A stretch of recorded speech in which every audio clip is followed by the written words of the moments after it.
hair, like with grease or whatever, like Ooh, please. as a man. So you meeting us at this salon, and this salon is a transitional salon. We're moving from the original salon that we were at for 5 years to another salon, and this one's kind of our stopping point in between.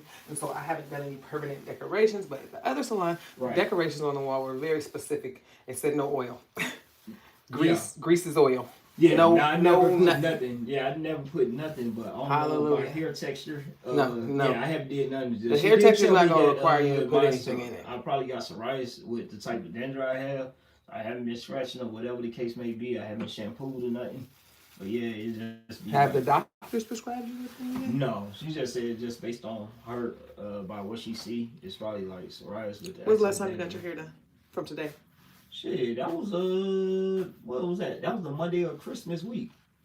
So that was that Monday. So what was that? The 22nd? Yeah, probably something like that. Yeah, but it got so bad. Like I'm like, nah, I gotta get this done. And now I'm using this From one. doing what? I'm using this money. Yeah. But you hadn't been tying it up in the shower or when you go to bed. Yeah, I definitely tied it, but the stocking cap, comes off. Yeah, it was like it's too big anyway. I mean, it's too tight so it don't stay on good. Yeah. Right. And that's why I went to the beauty salon. I'm like, let me try something different. Yeah, you want something that fits comfortably, that holds your hair flat to your head. You don't want anything where your hair can move around inside of it, and you don't want nothing so tight that it forces you to move your hair. So that's why I'm looking at that like it might still be too tight, similar to the stocking cap. You really want something you can lay down on top of your head and then tie on, and then untie, and then lift it off. Not something that has to rub all up against your hair every time you move it. You want something so like a scarf that you just lay it across your head and then tie it up. Okay. Or like a do-rag. Do-rags are fine. You lay them on your head and then you tie underneath the back of your hairline. Yeah. Those are perfect. Anything that you can lay on it and tie it and then untie it and lift it off instead of something that rubs every time it touches your hair. Because if you're rubbing it every time you touch it, well then you're messing it up. No offense. I don't mean it that way, but yeah, it's the scarves. We got to get something that doesn't rub up against it and rough it all up. Because when you put a do-rag on today, after you get your hair done, you put a do-rag on. When you take it off, your hair is all gonna be laying flat to your head. Then you can take your fingers and flick it and lift them up. Yeah. But then at night, before you go to bed, you're gonna put that back on. And so you just take a shower in the morning, do-rag should still be on. We're not taking that off until after all the steam and after your body has cooled down. Because while your hair is wet, it's gonna unravel. Absolutely. Yeah. I appreciate that. So you gotta keep it covered up whenever it might get wet. Or whenever it might touch anything. So you really don't want to be the thing that's touching it right now, not in the beginning. And so yeah, that stocking cap slowed you down, and then I think that one slowed you down too. Yeah, but not my client. 2 months. Nah. Go look at my videos. That's 2 months. 2 months. That's 2 months. Yeah. Well, yours will be probably good after today, just because you have the right information about how you're tying it up. Oh yeah, and then that's why I'm like, it got to be something different. Let me see what I'm doing. Like, you pick what I'm doing. Am I doing something wrong? Because if I'm coming more than what I need to be coming, and if not, I'm not at that 6. Well, we missed some, but you should be good by now, especially. But yeah, not if it's getting rubbed every time you put a scarf on or take a scarf off. You need something that just lays across it and then tie it up tight. So that it holds it. Not something that rubs it up and then rubs it down and then rubs it up and then rubs it down. They're pulling the hairs out. So you watched the video I sent, right? Oh, absolutely. Okay, so the hair locks because it sheds every day. Every day that the hairs shed into the curl so she set the curls and organized them where they're trying to sit. Then the hair they shed into that curl. If something is rubbing up against them every day, like rubbing backwards and forwards and backwards and forwards, it's pulling those hairs out. So that's gonna slow you down. It's gonna make them fuzzier. It's gonna make it look rougher. It's naturally, it falls off. It naturally falls off. Yeah, your hair sheds every day naturally. No, you don't do anything. You just put a do-rag on, take a do-rag off. I see like loose hair at the end or whatever. That's because I'm telling you, putting those scarves that are tight on and then sliding them on and then sliding them off, and they're roughing your hair at both directions. So they're pulling the hairs out.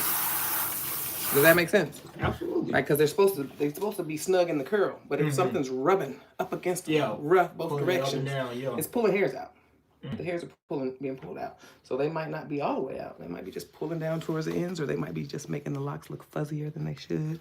Yeah. I'm like, man, I look crazy as hell. I woke up like a few days. That's when I well, this should fix it. So I hope what I'm saying is making sense. Straight. Julio. Oh hell no. I hope what I'm saying is making sense and no, helping. it is. No, then believe me, it should be makes sense. easier than this. Yeah, absolutely. I'm going straight to go get my do-rag back. I tossed all of them. All right, lay back heavy. Yep, don't even lift up for me. I don't need no help. I do need help. I need your head to be heavy. There we go. How your New Year been? So far, celebrating? Crazy as hell. I don't even. I can't talk about it. My New Year's so bad I can't talk about it. Oh, I'm so sorry. Last year was driving me crazy. This year coming to drive me crazy. Dang, I'm at work on a Saturday. That's an indication. That's an indication of recession. I'm sorry. I know you said you was doing 5 a day. But you told me you do like 5 a day. That's normally is that 5 days a week or 7? 4 usually. 4. Yeah. 4 days I do 5. Try to do 5, and then once a week I usually do like 2. It really just depends on the season. My son plays basketball, so when he's playing AAU, then I have more time because they practice later. He is 13. Oh. But when they're playing school basketball, I'm not able to do. Sometimes I can't do 3 a day because I have to get off early to pick him up from basketball. They don't got a late bus. They need to get a late bus. I don't understand. The bus drivers need more money. I don't. Yeah, you would think, but I don't know. I feel like they can. I feel like they can have a late bus. They just choosing not to. They making cuts. They got to get some money on the back end. They don't want to invest into that. That's crazy, but it's crazy. It sounds like one of those parents, like my brother-in-law. You got a mom, of course, 9 times out of 10, always be the mom that make those sacrifices and does pays off. And he made it to the league in the NFL playing for the Packers. Nice.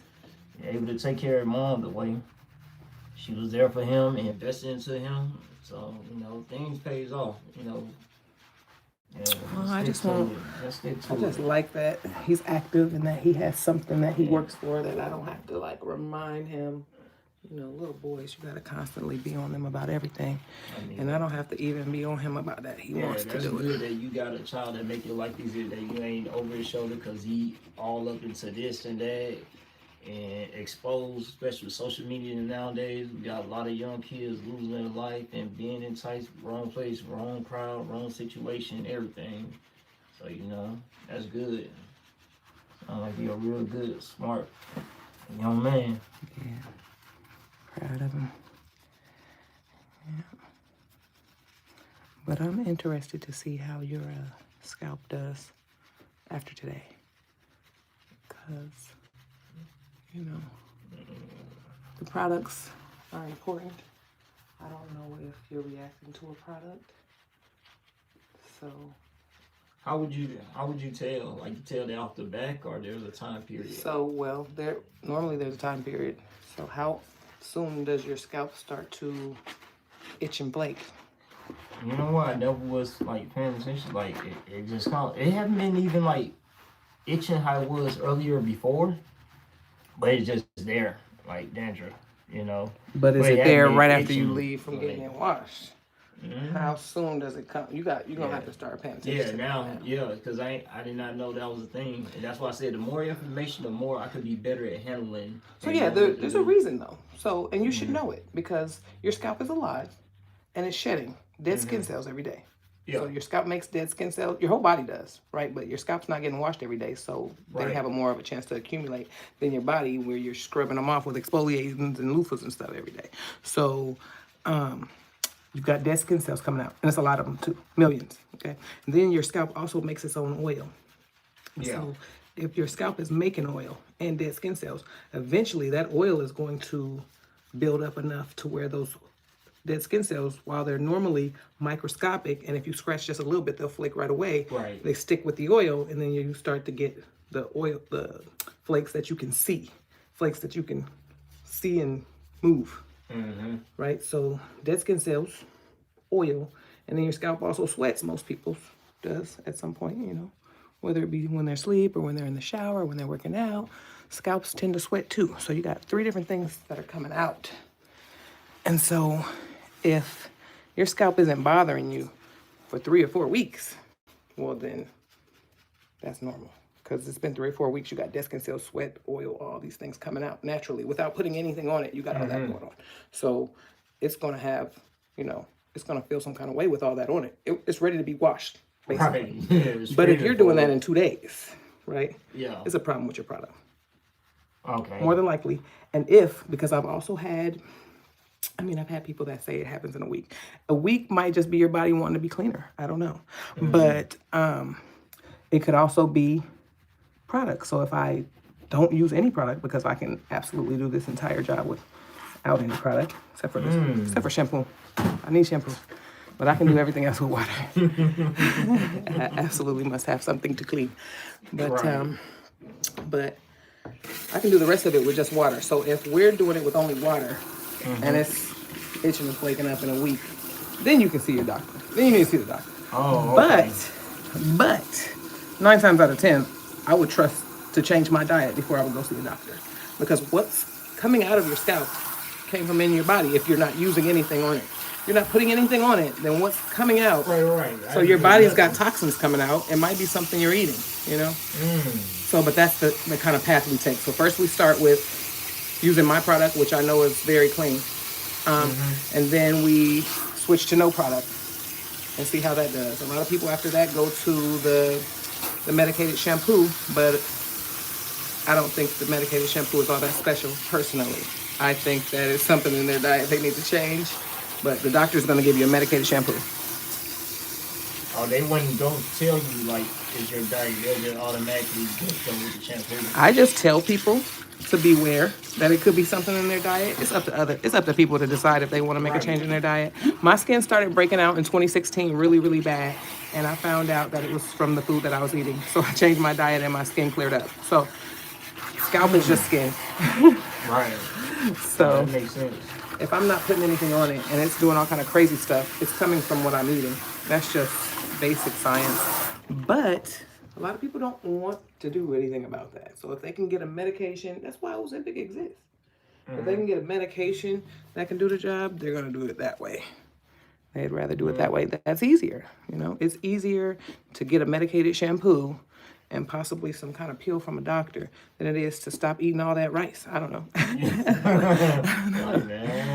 Your body don't like it. If the body don't like it, then the body don't like it. Everybody has different things that their body likes and doesn't like, and you kind of got to find out for yourself. But a lot of us are, you know, there's lots going on at the grocery store. So it's more than just eating the wrong food. Like some of these foods are just flat out bad.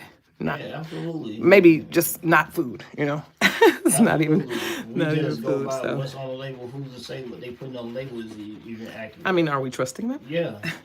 Because sometimes what they put on the label be flat out poison. So if what's on the label is poison, then it could be worse. There's worse things you would maybe not tell me. Maybe you would. You told me about the poison. I'm fine.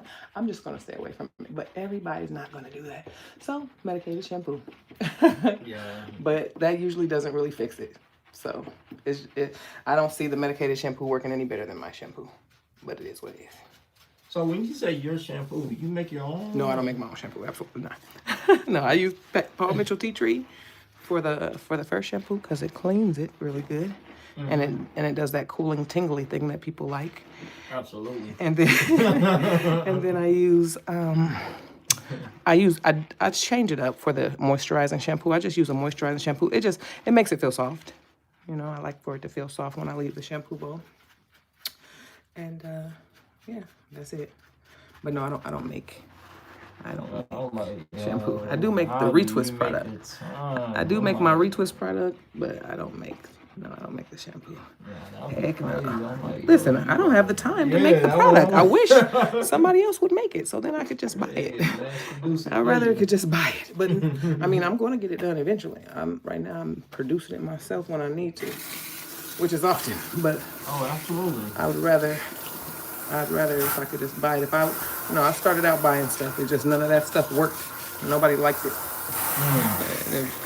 Everybody's complaining and they're going to make me lose my clients. I had to find something else. And I never did find anything that worked on its own. I started having to get in the kitchen and chemist up some stuff. And I finally landed on what I use now. Everybody liked it so far for years. It's been over a decade.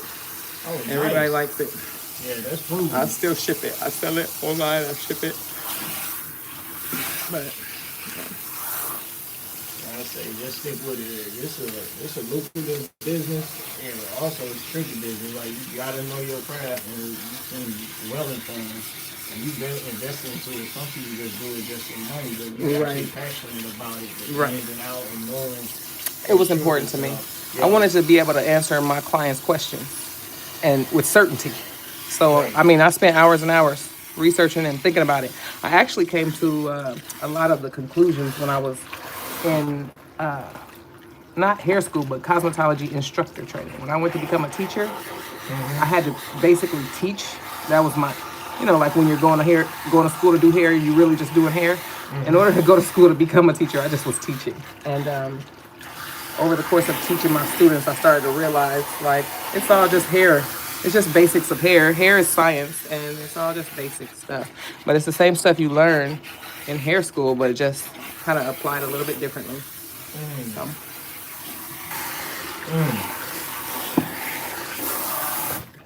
Because, yeah, it's the reason why I was able to figure out how often you need to get your hair done. It's the same as relaxers. I don't know if you've ever heard of it because, I mean, most women have, but relaxers tell you to do them every 4 to 6 weeks.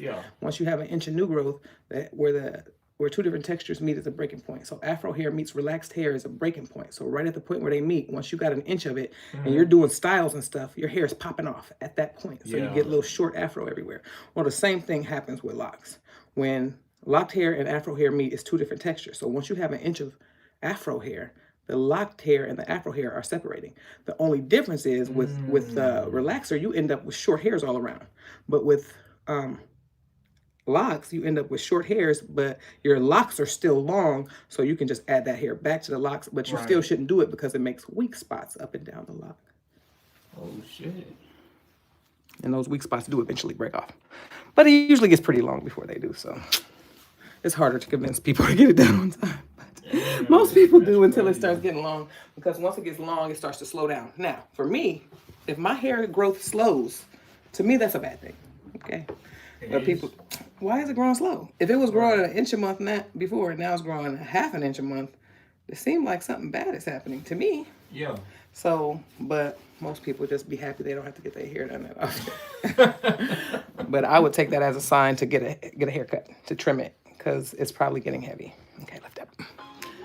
Locks can get pretty long without getting heavy, and for some people they can get really, really long without getting heavy, but for most people, once it gets past your butt, it starts to get too heavy and they start to pull at your follicles. Lift up. Nah, I don't want my hair that long. Just a little past shoulder, that's it. People see people with really thin locks and they think that's just something that happens with everybody. Well, it doesn't. It happens to the people that don't notice the signs and trim it on time. Okay, let's go over here.